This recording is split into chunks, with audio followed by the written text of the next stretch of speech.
paglaya. Ilang pagkakataon na ba sa buhay mo na sinasabi mong ayaw mo na? Ilang beses mo na rin bang sinasabi na oras na para sumuko na? Puro salita at pangako.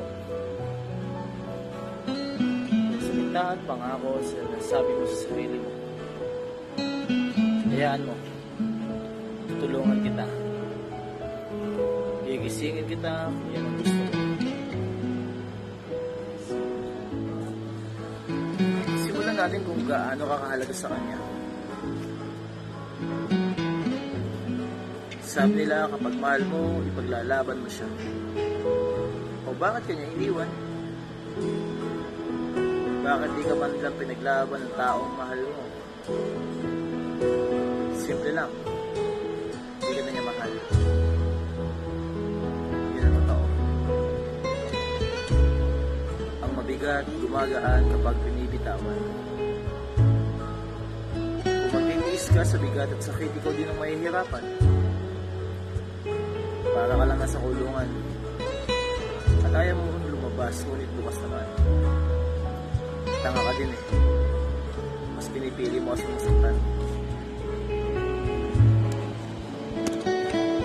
Ano pa bang mga bagay ang dapat ko sabihin para sa'yo? Magising ka na sa mga kaibangan mo. Hindi ko maaaring sa paglisan niya ay babaon na sa kanya ang lahat ng alaala ninyong dalawa.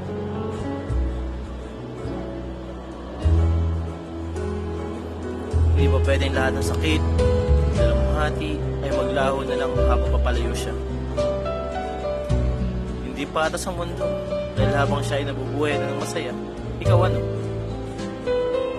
Nandiyan, umiiyak, nagdaramdam, nagdurugo sa madilim mong kwarto.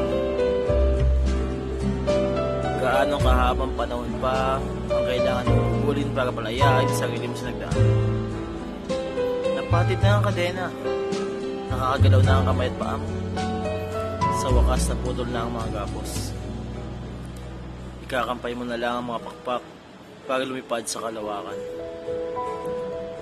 Ano pang kailangan mo para ang sakit na dulot ng kahapon ay matapos?